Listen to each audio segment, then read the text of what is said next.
Since our YMCA was founded in 1888, thousands of people have played a part. Lives have been changed for the better. Children are more confident with brighter futures.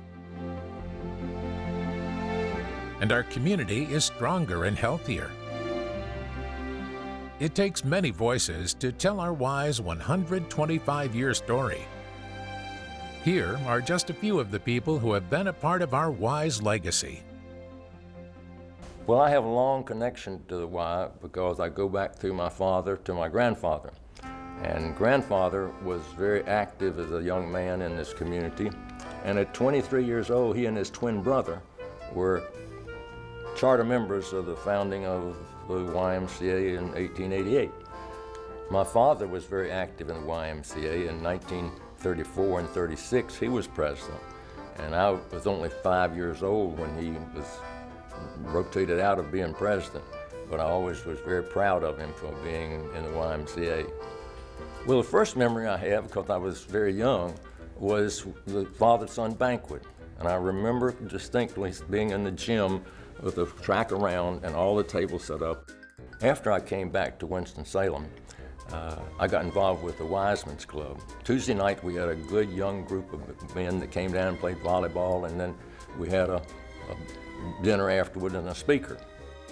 When I was president from 1967, 67, 68, expansion was our really drive.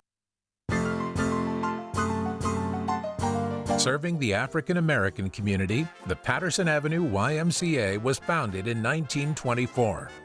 It became a central gathering place for community collaborations led by many community leaders, including Thomas Hinton. His son, David Hinton, a multi-year Y volunteer leader, was the first African American chief volunteer officer, who later became a Red Triangle Award recipient. I remember growing up at the Patterson Avenue YMCA doing many things. First, it was a meeting place. I remember my dad, who was actively involved as a member of the Y, going to various functions, events. While he was meeting, we would be playing basketball, we'd be in the gym, associating with other kids. I remember learning how to swim at Patterson Avenue Y. My dad was one of the early people who did collaboration. He was in charge of all the Black Boy Scouts in Winston-Salem in the 60s, and we would have our scout meetings at the Y. One of the people I remember from Patterson Avenue was Mo Lucas. Mo and my dad were just great friends. Once Patterson Avenue Y closed and we opened Winston Lake, Mo continued to be involved with the Winston Lake Y.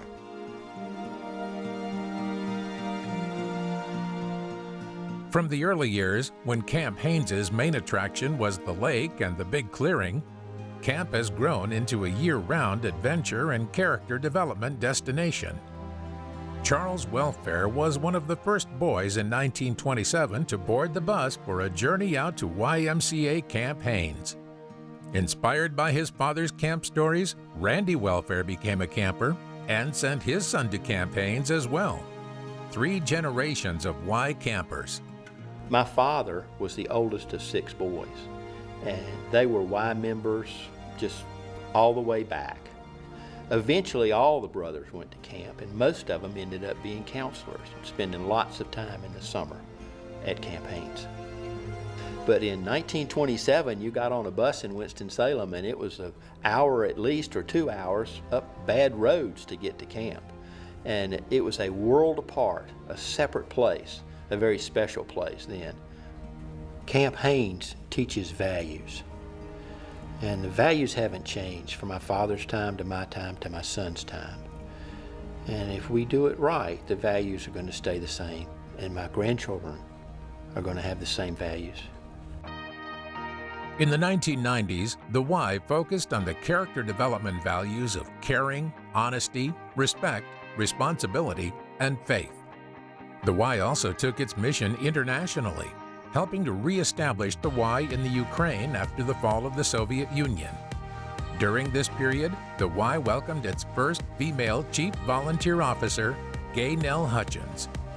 And my involvement started because I worked for a man, Bill White, who absolutely lived and breathed the YMCA.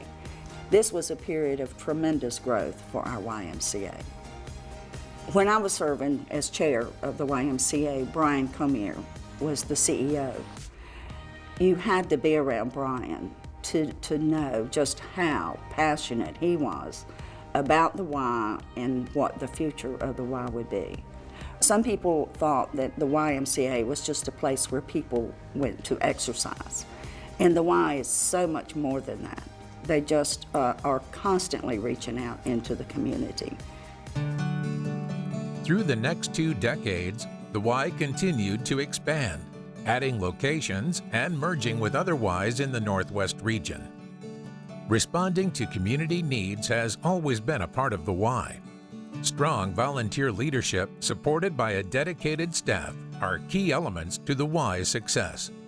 Led by current president and CEO, Kurt Hazelbaker, philanthropy through the annual campaign significantly increased, and the Y worked to strengthen community through efforts such as summer learning academies, health programs for cancer survivors, and initiatives to fight obesity. I've been the chair of the annual giving campaign for the past 4 years.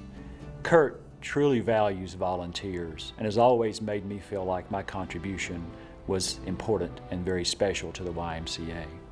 Kurt is a wonderful example of a cause-driven leader in our organization.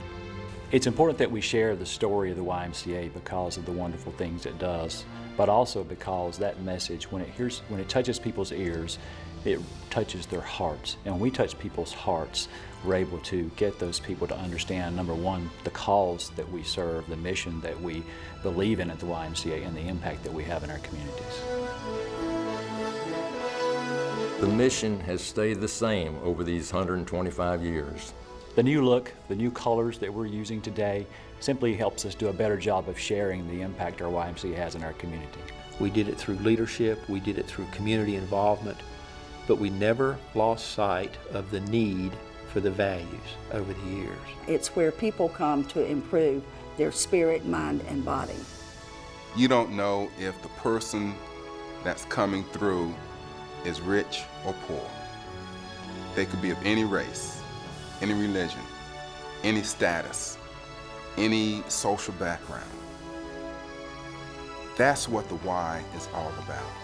That's one thing that has never changed over 125 years. When you walk in the Y, you are welcome to be here.